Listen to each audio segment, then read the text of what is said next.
नमस्कार, बुलेटिन में स्वागत है आपका और मैं हूं आपके साथ जागृति खंतवाल। और अब बात देवभूमि की।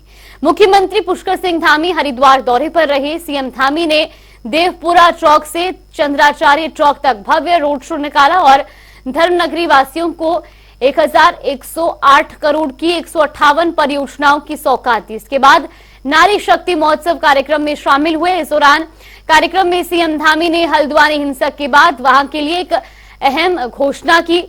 सीएम धामी ने कहा कि बनभूलपुरा में जिस जगह से अवैध अतिक्रमण हटाया गया वहां पर अब पुलिस थाने का निर्माण किया जाएगा। भाइयों बहनों, ये जो बनभूलपुरा है, ये बनभूलपुरा में जो एक बगीचा था, जो अतिक्रमण, जिस पर अतिक्रमण था, उस अतिक्रमण को हटाया गया है, जिसमें कई एकड़ भूमि निकली है।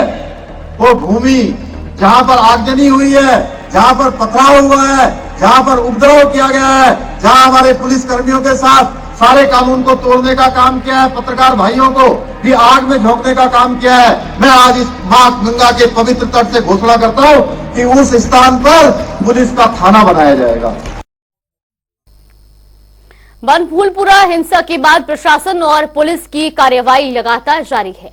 अभी भी बनभूलपुरा थाना क्षेत्र अंतर्गत कर्फ्यू लागू है। फिलहाल हल्द्वानी शहर में हालात सामान्य है। सभी बसें, टैक्सी, निजी गाड़ियां, ट्रेनों का संचालन शुरू हो गया है। तो वहीं जिलाधिकारी वंदना सिंह ने कड़ा एक्शन लेते हुए थाना बनभूलपुरा के अंतर्गत 120 शस्त्र लाइसेंस कैंसिल कर दिए हैं।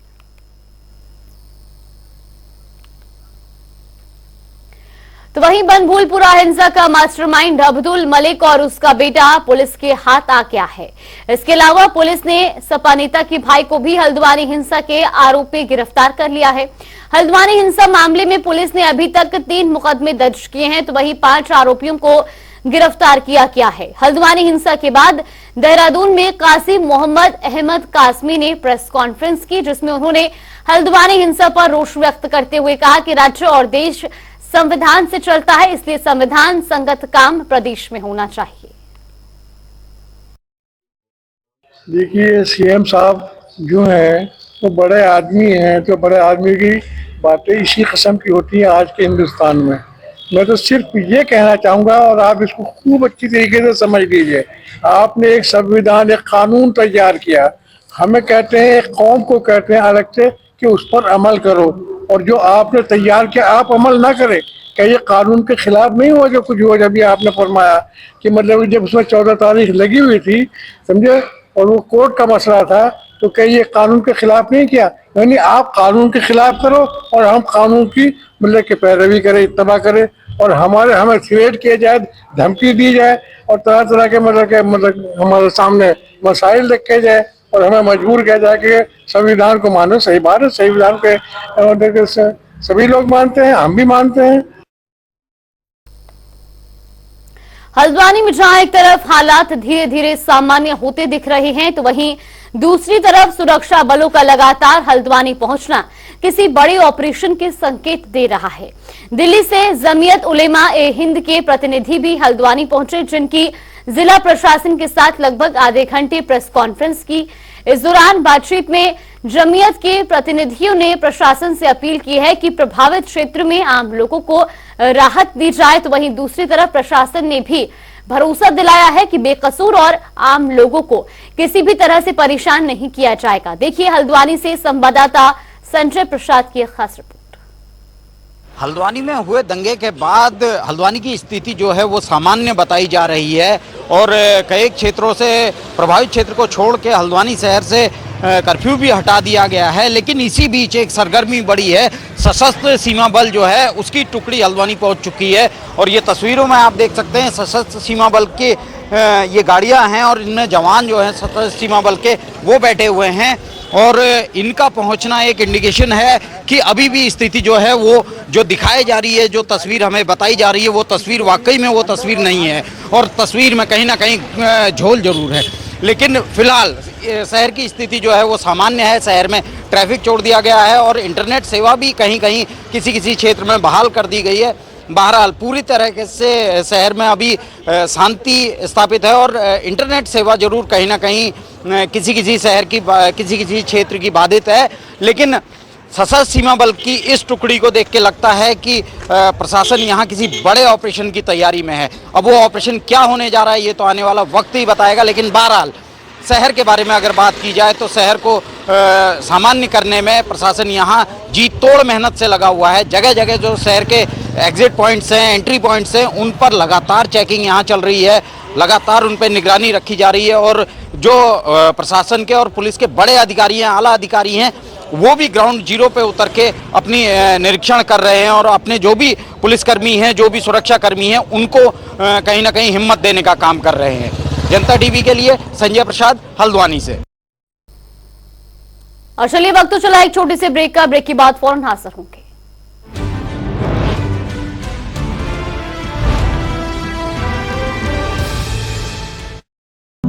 जाने कब से रहते हैं खामोश निगाहों में सपने, जाने कैसा होगा मंजर जब पूरे होंगे ये सपने। अमृतसर की पावन धरती, प्रकाश पर्व का शुभ दिन और हजारों श्रद्धालुओं के दिलों को छूती एक परंपरा की शुरुआत। मुख्यमंत्री तीर्थ यात्रा योजना। मुख्यमंत्री भगवंत सिंह मान ने धुरी में मौजूद हजारों श्रद्धालुओं के सामने जब इस योजना का ऐलान किया तो लोगों की आंखें छलक उठी। हर उम्र और हर तबके के लोग अपने अपने तीर्थ स्थलों का सफर कर सकेंगे, ऐसा पहली बार हो रहा है। मुख्यमंत्री मान ने इन हजारों बूढ़े माँ बाप के लिए एक बेटे का फर्ज निभाया है। बड़ा खुशी हुई सानू, ਅਸੀਂ बहुत धन्यवाद करते हैं भगवंत मान दा। नांदेड़ यानी खंड श्री हुजूर साहिब तख्त, जिसकी एक झलक देखने के लिए इनकी निगाहें कब से बेचैन थी। बस भगवंत मान दे बहुत शुक्रमान है, साडा बेटा है भगवंत मान, शुक्रगुजार आना देसी की। ये श्रद्धालु कृतज्ञ हैं उन लम्हों के जिनमें उनकी बरसों की मुराद पूरी हो रही है। तो गुरु साहब ने सानू मौका दिता जी, असीं पहली बार जा रहे हैं जी। दिल इनके दुआएं दे रहे हैं मुख्यमंत्री भगवंत सिंह मान को, जिन्होंने इनके सपनों में रंग भरे हैं।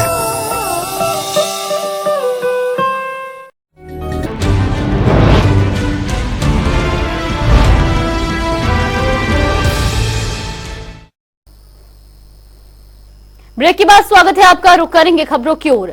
बनभूलपुरा कांड के आरोपियों की धरपकड़ लगातार जारी है। इसी क्रम में कल देर शाम तक 75 आरोपियों की गिरफ्तारी की जा चुकी थी, जिनमें से आज 25 आरोपियों को मेडिकल जांच के लिए हल्द्वानी बेस लाया गया। मेडिकल जांच के बाद उन्हें कोर्ट के समक्ष पेश किया जाएगा। कोर्ट से रिमांड मिलने के बाद आरोपियों से गहन पूछताछ भी की जाएगी। देखिए रिपोर्ट। पूरा हिंसा के बाद लगातार जो आरोपी हैं उनको पकड़ने का दौर जारी है और इसी क्रम में कल जो पकड़े गए हैं 25 आरोपी, वो आज पुलिस हिरासत में हैं और ये हल्द्वानी बेस हॉस्पिटल का नज़ारा है जहां उन 25 आरोपियों को मेडिकल के लिए लाया गया है। जी हां, हल्द्वानी बेस हॉस्पिटल में उन 25 आरोपियों को मेडिकल के लिए लाया गया है और बारी बारी से उनका 5-5 के जो ग्रुप है उसमें मेडिकल कराया जा रहा है। अभी ये तस्वीरें आप देख सकते हैं, ये इमरजेंसी हल्द्वानी बेस की इमरजेंसी की तस्वीरें हैं जहां अंदर उन आरोपियों का मेडिकल चल रहा है और साथ ही साथ जो गश्त है वो पूरे शहर में गश्त की जा रही है। रिजर्व फोर्सेस जो हैं वो अपने काम में मुस्तैद हैं और आप देख सकते हैं कितनी भारी सुरक्षा के बीच में पुलिसकर्मी तैनात हैं। जो मेडिकल के लिए लाए गए हैं आरोपी, उनके साथ में सुरक्षा के लिहाज से पुलिसकर्मी भी तैनात हैं और भारी संख्या में भारी रोष लोगों में यहाँ देखा जा रहा है।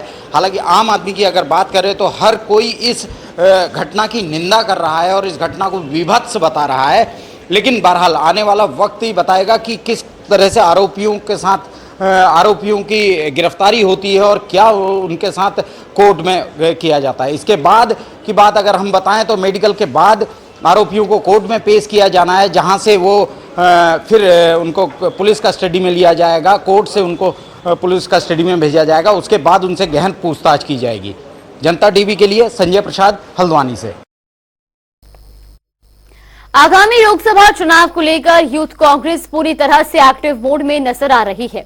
इसी कड़ी में युवा कांग्रेस प्रभारी शिववीर चौहान ने बताया कि यूथ कांग्रेस लगातार कई कार्यक्रम कर रही है, जिसमें बूथ जोड़ो यूथ जोड़ो, न्याय दो रोजगार दो जैसे कार्यक्रमों के साथ अग्निवीर योजना का भारी संख्या में विरोध किया जा रहा है।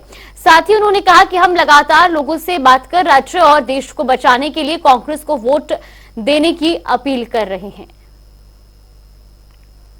बूथ जोड़ो यूथ जोड़ो, न्याय दो रोजगार दो, और अभी ये अग्निवीर जो हमारा कैंपेन है, ये लगातार जो हमारे ये जो कैंपेन्स है ये बूथ कार्यकर्ताओं के द्वारा हमारे जो है वो बूथ स्तर पे किए जा रहे हैं। इसका जो हमारे पास ऑनलाइन रिकॉर्ड भी रखा जा रहा है। हमने एक ऐप लॉन्च किया था with IYC app. With IYC app के माध्यम से उसमें कार्यकर्ताओं की मॉनिटरिंग भी है कि वो कार्यकर्ता घर घर जा रहा है कि नहीं जा रहा है। उसके माध्यम से मान लो कोई कार्यकर्ता यहीं बैठ के 50 फॉर्म भर रहा है या 20 फॉर्म भर रहा है, तो हमारे पास गूगल की सेंट्रलाइज लोकेशन है, उससे ट्रैक हो जाता है कि ये फॉर्म घर पे बैठ के भरे गए या अपने वार्ड में जाके भरे। तो उसकी भी पूरी हमारे पास जानकारी है कि कौन कार्यकर्ता वार्ड में जाके काम कर रहे हैं, कौन घर पे बैठ के काम कर रहे हैं। तो इसका पूरा डिजिटलाइजेशन का हमारा काम चला हुआ है और पूरा इसका ये अभी हम टेम्पलेट भी आज यहाँ लॉन्च करेंगे और ये आ भी गए हैं, जिसको हमारा घर घर जाकर कार्यकर्ता इसको भरवाने का काम करेंगे। मुख्यमंत्री पुष्कर सिंह धामी चंपावत जिले के लोहाघाट पहुंचे, जहां बीजेपी कार्यकर्ताओं और लोगों ने मुख्यमंत्री का जोरदार स्वागत किया। मुख्यमंत्री को महिला पुलिस कर्मियों ने गार्ड ऑफ ऑनर दिया। सीएम धामी ने लोहाघाट में रोड शो किया। सीएम के रोड शो में भारी भीड़ उमड़ी पड़ी और इस दौरान लोगों ने जमकर फूल बरसाए। साथ ही धामी धामी के नारे भी इस दौरान लोगों ने लगाए। कार्यक्रम में सीएम धामी ने जनपद के विकास के लिए 162 करोड़ 15,76,000 की कुल 45 योजनाओं का लोकार्पण और शिलान्यास किया। इसके साथ ही लोहाघाट विधानसभा के लिए 11 विकास योजनाओं का लोकार्पण और शिलान्यास किया। इसमें बड़ी संख्या में यहाँ की माताएं बहनें आई। निश्चित रूप से हमारा संकल्प और मजबूत होता है। हमारे प्रधानमंत्री जी आज मातृशक्ति के जो काम कर रहे हैं, उनके उत्थान के लिए, उनको आगे बढ़ाने के लिए, आत्मनिर्भर बनाने के लिए, चाहे लखपति दीदी का कार्यक्रम हो, चाहे प्रधानमंत्री आवास योजना हो, या अभी जो हमने समान नागरिक संहिता का कानून हमारे प्रधानमंत्री जी की प्रेरणा से बनाया है, हमारी मातृशक्ति के उत्थान के कार्यक्रम में हम उसको और तेजी देंगे और तेजी से उनको बढ़ाएंगे। मातृशक्ति को सशक्त बनाने के लिए हर संभव हमारा प्रयास रहेगा। हमारी सभी में प्राथमिकताएं हमारी मातृशक्ति है। बीजेपी ने प्रदेश अध्यक्ष महेंद्र भट्ट को उत्तराखंड से राज्यसभा उम्मीदवार घोषित कर दिया है। पार्टी की ओर से जारी की गई 15 राज्यसभा प्रत्याशियों की सूची में उनका नाम भी शामिल है। बीजेपी के पास उत्तराखंड में भारी बहुमत है, लिहाजा उनका राज्यसभा जाना तय माना जा रहा है। आपको बता दें कि राज्यसभा सांसद अनिल बलूनी का कार्यकाल 2 अप्रैल को समाप्त हो रहा है, तो वहीं प्रदेश अध्यक्ष महेंद्र भट्ट ने बीजेपी के राष्ट्रीय नेतृत्व, राष्ट्रीय अध्यक्ष जेपी नड्डा, पीएम मोदी और मुख्यमंत्री पुष्कर सिंह धामी का आभार जताया है और कहा कि पार्टी की ओर से जो भी जिम्मेदारी दी जाएगी उसको पूरी निष्ठा और ईमानदारी के साथ पूरा करूंगा। इस दौरान कांग्रेस बीजेपी पर तंत्रकस्ती नजर आई। राष्ट्रीय नेतृत्व का, अपने राष्ट्रीय आदरणीय नड्डा जी का, हमारे प्रधानमंत्री मोदी जी का और प्रदेश के मुख्यमंत्री पुष्कर धामी जी का हृदय से आभार व्यक्त करता हूँ। मुझे जैसे साधारण कार्यकर्ता को एक महत्वपूर्ण जिम्मेदारी दी है। मैं विश्वास दिलाता हूँ कि संगठन के कार्यों को लेकर और सरकार के साथ विकास कार्यों के विषय को लेकर जो भी दायित्व पार्टी मुझे देगी और सरकारी दृष्टिकोण से मैं कहूँ तो जो भी काम मेरे लायक होगा उसको मैं निष्ठा से करने का प्रयास करूँगा। आभार व्यक्त करते हैं, धन्यवाद करते हैं। उन्होंने हमारे प्रदेश अध्यक्ष माननीय महेंद्र भट्ट जी को राज्यसभा के लिए नामित किया है और जिस प्रकार से हमारे प्रदेश अध्यक्ष जी के जो उनका प्रदेश कार्यकाल रहा उसमें भारतीय जनता पार्टी को जो भी चुनाव हुए उसमें हमको अपार सफलता मिली है। हरिद्वार जैसे जिले में जहां 6 ब्लॉक प्रमुख निर्विरोध, जिला पंचायत अध्यक्ष और उपाध्यक्ष निर्विरोध, उनके कार्यकाल में हमको जीत मिली है, तो इसका केंद्र द्वारा को इनाम स्वरूप दिया गया है। और आदरणीय महेंद्र भट्ट जी जमीन से जुड़े हुए कार्यकर्ता रहे। उन्होंने अखिल भारतीय विद्यार्थी परिषद में कई वर्षों तक कार्य किया देखिए, महेंद्र भट्ट जी को राज्यसभा के लिए नामित किया गया है। उसके लिए मैं महेंद्र भट्ट जी को कांग्रेस पार्टी की ओर से बधाई देना चाहूँगा। ये भाजपा का अंदरूनी मामला है कि वो किसे राज्यसभा में भेजे और किसे ना भेजे, लेकिन महेंद्र भट्ट जी का जो ट्रैक रिकॉर्ड है, ना तो उन्होंने प्रदेश अध्यक्ष रहते हुए राज्य हित में कोई कदम उठाए, राज्य के बेरोजगारों की समस्या के लिए कभी भी वो लड़ते झगड़ते नहीं दिखे, बेटियों की सुरक्षा के लिए कभी उन्होंने सरकार पर प्रेशर नहीं बनाया, और जब विधायक थे तब भी अपने क्षेत्र की समस्याओं को वो सुलझा नहीं पाए। जोशीमठ जैसी आपदा में उनकी नकारात्मक भूमिका देखने में आई थी। मुझे पूरा विश्वास है कि राज्यसभा सदस्य के तौर पर वो जो है अपनी पुरानी अवधारणाओं को तोड़ेंगे और राज्य हित के जो भी मुद्दे हैं, बेरोजगारों के, बेटियों की सुरक्षा के, उत्तराखंड के विकास के, वो जो है राज्यसभा में उठाएंगे। बीजेपी ने उत्तराखंड से राज्यसभा सीट के लिए महेंद्र भट्ट के नाम का ऐलान किया है, तो वहीं इस पर प्रदेश के मुख्यमंत्री पुष्कर सिंह धामी ने प्रदेश अध्यक्ष महेंद्र भट्ट को बधाई और शुभकामनाएं दी है। उन्होंने ट्विटर प्लेटफॉर्म पे पोस्ट करते हुए लिखा है कि भाजपा उत्तराखंड के माननीय प्रदेश अध्यक्ष श्री महेंद्र भट्ट जी को आगामी राज्यसभा चुनाव में देवभूमि उत्तराखंड से प्रत्याशी बनाए जाने पर हार्दिक बधाई एवं शुभकामनाएं। मुख्यमंत्री पुष्कर सिंह धामी ने अपने सोशल मीडिया अकाउंट से वीडियो पोस्ट साझा किया, जिसमें उन्होंने कहा कि हमारा गांव हमारी पहचान, हर ग्रामवासी इसकी शान है। आइए हम सभी मिलकर गांव चलो अभियान को सफल बनाएं।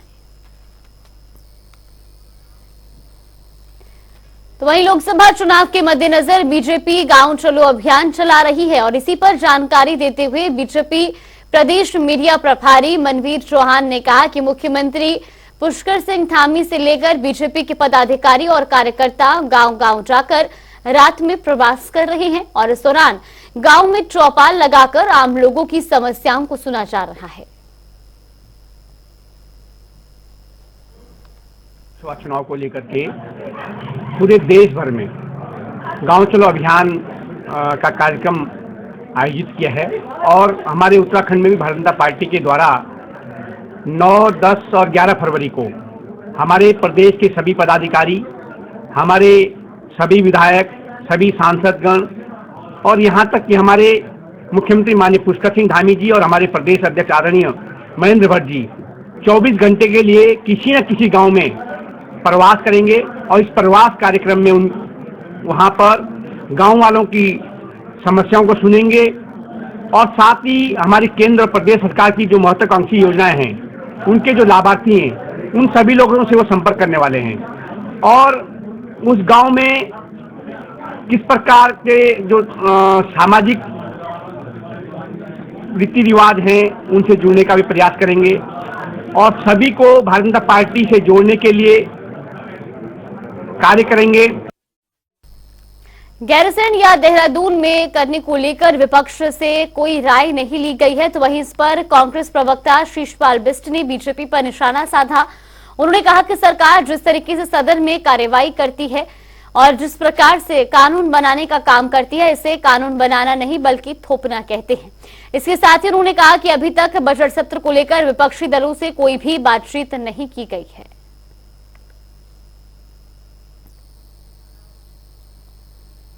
आगामी 2024 के लोकसभा चुनाव को लेकर कांग्रेस अपनी तैयारियों में जुटी हुई है। दरअसल प्रदेश कांग्रेस प्रभारी कुमारी शैलजा देहरादून में लगातार पार्टी के कार्यकर्ताओं और नेताओं के साथ बैठकें कर रही हैं। तो वहीं इस बैठक में शामिल होने हरिद्वार लोकसभा सीट के समन्वयक और कांग्रेस के पूर्व प्रदेश अध्यक्ष गणेश गोदियाल भी पहुंचे। उन्होंने कहा कि चुनावों के मद्देनजर हम रणनीति तैयार कर रहे हैं, मंथन के बाद प्रत्याशियों की घोषणा की जाएगी।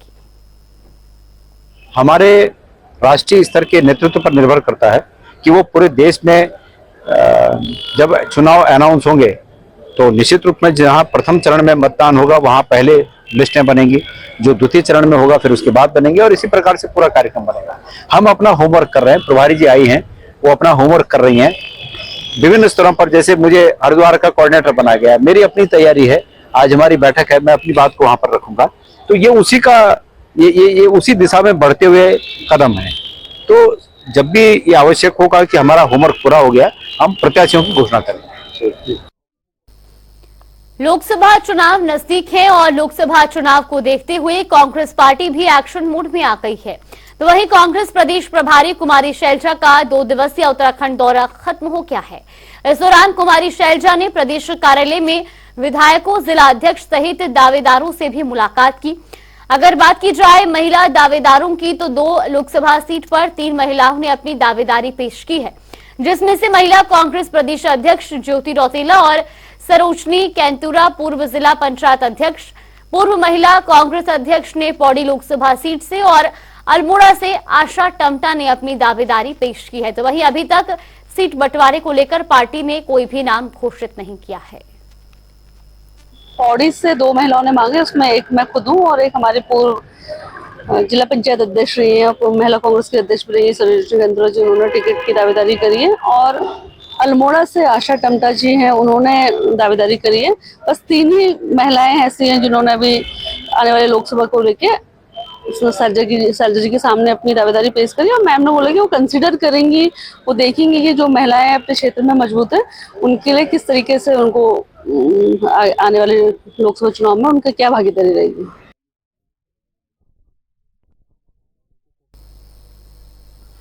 और रुक करेंगे 2 मिनट में 10 बड़ी खबरों का।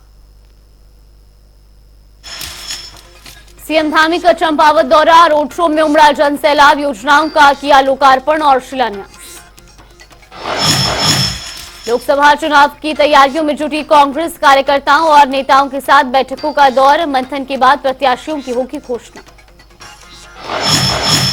लोकसभा चुनाव के मद्देनजर बीजेपी का गांव चलो अभियान, प्रदेश मीडिया प्रभारी मनवीर चौहान ने दी जानकारी, कहा अभियान के जरिए लोगों को बीजेपी से ज्वाइन कराने का करेंगे काम। उधम सिंह नगर में भारतीय किसान यूनियन ने किया सभा का आयोजन, चौधरी चरण सिंह को भारत रत्न दिए जाने पर जताई खुशी, किसानों ने जताया मोदी सरकार का आभार। रुड़की में आईआईटी छात्रा का फंदे में लटका मिला शव, 3 आरडीआर की बताई जा रही छात्रा, पुलिस ने शव का कराया पोस्टमार्टम।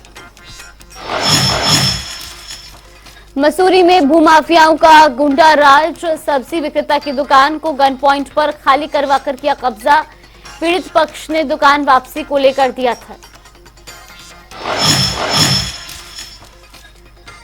रुद्रपुर में पुलिस का चेकिंग अभियान, बिना नंबर प्लेट की बाइकों का होगा चालान, 2 दर्जन से अधिक मोटरसाइकिलों का अब तक हो चुका है चालान। रुड़की में हाईवे पर दौड़ रही कार का फटा टायर, कार की चपेट में आई 2 बाइक, 2 की मौत, 3 घायल।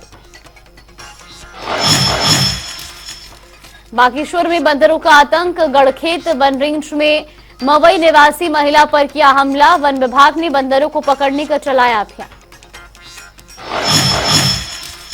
विकासनगर में लकड़ी माफियाओं का आतंक, प्रशासन बेसुध, प्रतिष्ठा सेवा समिति ट्रस्ट ने उद्यान विभाग में प्रदर्शन कर दी चेतावनी।